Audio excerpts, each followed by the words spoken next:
Something touched my arm and I startled awake, jumping and smacking a hard chest. Ow. I blinked and found Bat Boy, Ward, standing over me.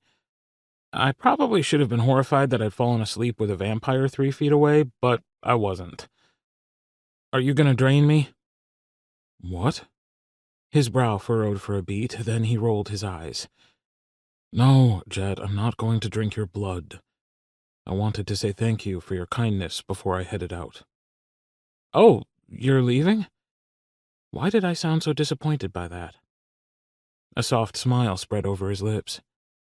It's late, or rather early. The sun's coming up, and You need to find your coffin to sleep the day away. Got it. He stared at me for a long moment. You really know nothing about vampires. I'm not a vampire. I glared. Anyway, thank you, Jet. He leaned in, surprising me, and placed a kiss on my forehead. I'm sure we'll meet again, sweet tennis assassin.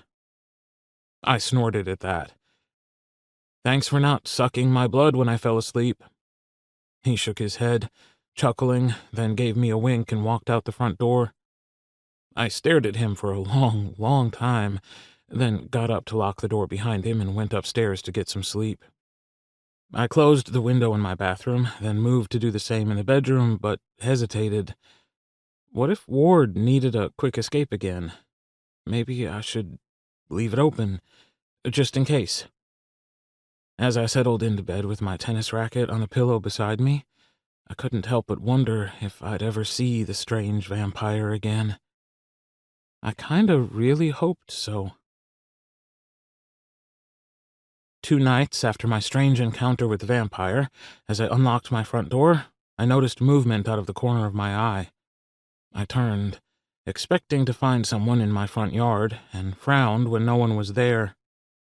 I glanced around the yard one last time, my eyes tracking over the long rectangular planters I had hanging over the railings, the flower beds I had in front of my porch, and a large oak tree in the middle of my yard. As I went back to the door of my townhouse, I saw movement again, and my gaze naturally moved up into the tree. I blinked, then stepped closer as I squinted. It was dark and difficult to see, but I would have sworn I saw a... Ward, I whispered, although I didn't know why I was whispering. Maybe because it was dark, maybe because I didn't want to look like an idiot talking to a tree. When nothing happened, I frowned and headed inside, ignoring the disappointment that sat heavy in my chest. After work the next night, I saw something fly into my tree.